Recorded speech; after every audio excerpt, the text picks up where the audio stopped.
Hello my dear students, auditing के आज के लेक्चर में मैं आपको इंटरनल चेक सिस्टम समझाने जा रहा हूं। इंटरनल चेक सिस्टम एक ऐसी टेक्निक होती है जिसमें हम अकाउंटिंग वर्क को, जितना भी लेन देन का कार्य है, वो किसी एक व्यक्ति को ने सौंप करके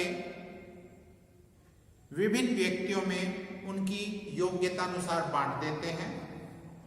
जैसे किसी व्यक्ति को जर्नल एंट्रीज करने का काम दे देते हैं, सेकंड को उसकी पोस्टिंग करने का, नेक्स्ट को उनकी अकाउंट तैयार करने का, किसी को कैश ट्रांजैक्शन करने का। इस तरीके से किसी भी कार्य को किसी एक व्यक्ति को ने सौंप करके विभिन्न व्यक्तियों में उनकी योग्यता अनुसार बांट देते हैं। इस तरीके से कार्य बांटने पर कार्य पर किसी एक व्यक्ति का अधिकार न होकर विभिन्न व्यक्तियों के माध्यम से कार्य को संपन्न कराया जाता है, जिससे कपट व गबन होने की संभावनाएं कम हो जाती है। इंटरनल चेक सिस्टम श्रम विभाजन के सिद्धांतों पर आधारित है। इसमें कार्य को कर्मचारियों की योग्यता, अनुभव, प्रशिक्षण के आधार पर बांटा जाता है। इंटरनल चेक सिस्टम को अपनाने से किसी भी व्यवसाय में होने वाली जो अशुद्धियां हैं, कपट हैं, उन पर काफी हद तक हम नियंत्रण पा सकते हैं। इंटरनल चेक सिस्टम की विभिन्न विद्वानों ने अलग अलग डेफिनेशन दी है। उनमें जो मुख्य परिभाषा आती है, सबसे पहले स्पाइसर एवं पेगलर के अनुसार आती है। स्पाइसर एवं पेगलर के अनुसार आंतरिक निरीक्षण कर्मचारियों के कर्तव्य की एक ऐसी व्यवस्था है जिससे एक ही व्यक्ति किसी लेन देन से संबंधित सभी कार्यों को न लिख सके, जिससे दो अधिक व्यक्तियों के मिलित हुए कपट न हो सके। यानी कि जब तक दो व्यक्ति आपस में, दो कर्मचारी आपस में एक साथ मिलकर कोई कपट न करे, तब तक कपट न हो सके और साथ ही त्रुटियों की संभावनाएं कम हो जाएं। सेकंड परिभाषा डिपोला के अनुसार आंतरिक निरीक्षण व्यवहार में चालू आंतरिक अंकेक्षण है जो कर्मचारियों द्वारा स्वतः ही किया जाता है, ताकि प्रत्येक व्यक्ति का कार्य स्वतंत्र रूप से दूसरों के द्वारा जांचा जा सके। थर्ड डेफिनेशन डिक्सी के अनुसार आंतरिक निरीक्षण हिसाब किताब की पद्धति का वह प्रबंध है जिससे त्रुटियों तथा कपट अपने आप रुक जाते हैं तथा पुस्तपालन के संचालन से स्वतः ही पकड़ में आ जाते हैं। ये जो आंतरिक निरीक्षण है, आंतरिक निरीक्षण यानी कि इंटरनल चेक में, जैसे कि मैंने अभी बताया है, कार्य को विभिन्न कर्मचारियों में उनकी योग्यता, प्रशिक्षण, अनुभव के आधार पर बांट देते हैं। फिर उनके द्वारा किए जाने वाले कार्यों की जांच किसी स्वतंत्र व्यक्ति से कराई जाती है, जिसके माध्यम से उनके द्वारा किए जाने वाले जितने भी अशुद्धियां हैं, कपट हैं, वो सरलता से पता चल जाते हैं। आंतरिक निरीक्षण की विशेषताएं या लक्षण। आंतरिक निरीक्षण के अंतर्गत सबसे पहली विशेषता आती है कार्यों का विभाजन। आंतरिक निरीक्षण व्यवस्था में समस्त कार्यों को कर्मचारियों में उनकी योग्यता, अनुभव, प्रशिक्षण के आधार पर बांट दिया जाता है। सेकंड, कार्यों की स्वतंत्र जांच। आंतरिक निरीक्षण व्यवस्था में एक व्यक्ति द्वारा किए गए कार्य की जांच किसी दूसरे व्यक्ति द्वारा कराई जाती है। थर्ड, कार्यों व कर्मचारियों में परिवर्तन।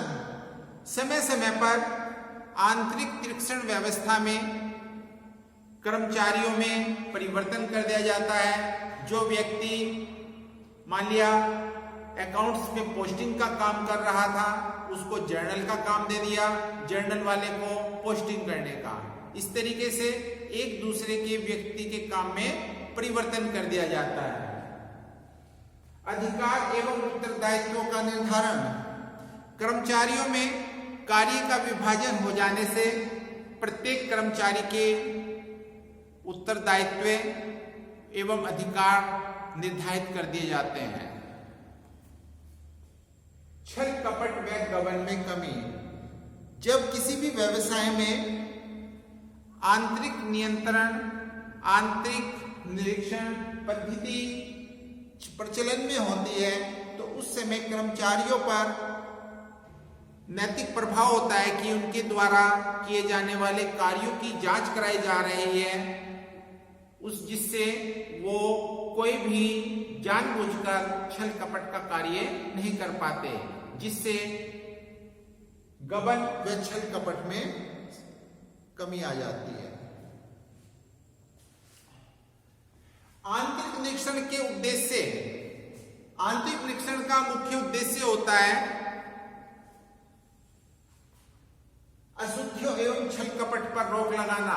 कर्मचारी जानबूझकर अशुद्धियां एवं छल कपट न कर सके, क्योंकि इसमें एक व्यक्ति द्वारा किए जाने वाले कार्य की जांच किसी दूसरे व्यक्ति द्वारा कराई जाती है, जिससे अशुद्धि एवं छल कपट पर रोक लग जाती है। सेकंड, कार्यों का विभाजन। समस्त कार्य किसी एक व्यक्ति को न सौंपकर विभिन्न व्यक्तियों में उनकी योग्यता, अनुभव के आधार पर उनको बांट दिया जाता है। थर्ड, उत्तरदायित्व का निर्धारण। आंतरिक निरीक्षण में कर्मचारियों के मध्य कार्य का विभाजन हो जाने पर उनके मध्य उनके उत्तरदायित्व निर्धारित कर दिए जाते हैं, उनके क्या क्या अधिकार होंगे निर्धारित कर दिए जाते हैं। फोर्थ, अशुद्धियों एवं कपट का शीघ्र ज्ञान। चूंकि आंतरिक निरीक्षण पद्धति में एक कर्मचारी की कार्य की जांच किसी दूसरे कर्मचारी से कराई जाती है, जिसके कारण पहले कर्मचारी द्वारा की जाने वाली अशुद्धियां एवं कपट का ज्ञान सरलता से पता चल जाता है। अंतिम खातों का शीघ्र निर्माण। यदि आंतरिक निरीक्षण पद्धति चलन में है और अंकेक्षक संतुष्ट है, जिससे अंकेक्षक को इस बात का ज्ञान होता है कि समस्त जितने भी कार्य किए गए हैं सत्य हैं एवं उचित हैं, तो उनके आधार पर अंतिम खातों का निर्माण शीघ्रता से हो जाता है। लेखा पुस्तकों की विश्वसनीयता।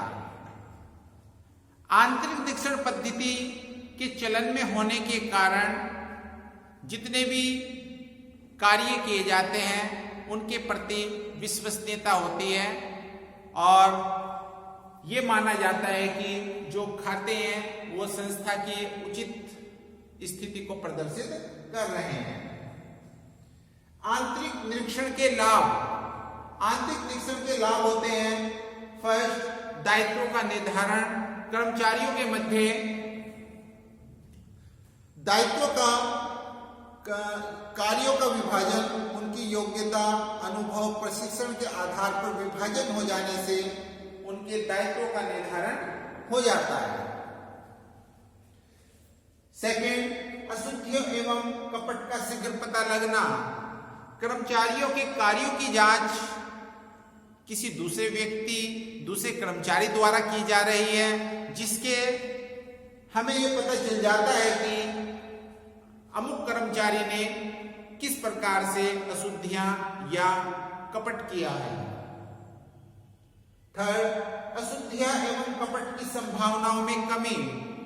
जिस समय आंतरिक निरीक्षण पद्धति व्यवसाय में प्रचलित होती है तो कर्मचारियों को इस चीज की पता होता है कि उनके कार्यों की जांच किसी अन्य व्यक्ति से कराई जाएगी, जिससे वो कोई भी अनुचित कार्य जानबूझकर नहीं करते, जिससे संस्था की अशुद्धियों एवं कपट की संभावनाओं में कमी हो जाती है। फॉर कार्य कुशलता में वृद्धि, कर्मचारियों के मध्य कार्य का विभाजन उनकी योग्यता के आधार पर बांटा जाता है, जिसके कारण कार्य कुशलता में वृद्धि होती है। नैतिक प्रभाव, आंतरिक निरीक्षण में सभी कर्मचारियों पर सकारात्मक नैतिक प्रभाव पड़ता है। आंतरिक निरीक्षण पद्धति की हानियां, फर्स्ट, अशुद्धि का भय। कभी कभी कुछ कर्मचारी जल्दबाजी में लापरवाही कर देते हैं, जिसके कारण अशुद्धि का भय उत्पन्न हो जाता है। सेकंड, लापरवाही का भय। कभी कभी अधिकारी इस बात से संतुष्ट होते हैं कि संस्था में आंतरिक निरीक्षण पद्धति प्रचलन में है, जिसके कारण किसी भी प्रकार का अशुद्धि अथवा कपट होने की संभावना नहीं है, जिसके कारण वो अपने कार्यों के प्रति लापरवाह हो जाते हैं। थर्ड, अधिक व्यय। आंतरिक निरीक्षण पद्धति में कर्मचारियों में परिवर्तन करने के कारण कभी कभी उनको आवश्यक छुट्टी दे देने के कारण संस्था के व्यय बढ़ जाते हैं। फोर्थ, कर्मचारियों में संघर्ष। आंतरिक निरीक्षण पद्धति में यदि उसको उचित प्रकार से नहीं अपनाई गई तो कर्मचारियों के मध्य संघर्ष उत्पन्न हो जाते हैं। फिफ्थ, निरस्ता। कर्मचारियों द्वारा कार्य का विभाजन हो जाने से उनके द्वारा एक ही प्रकार का कार्य लगातार करने पर कार्यों में नीरसता आ जाती है। That's all. Thank you.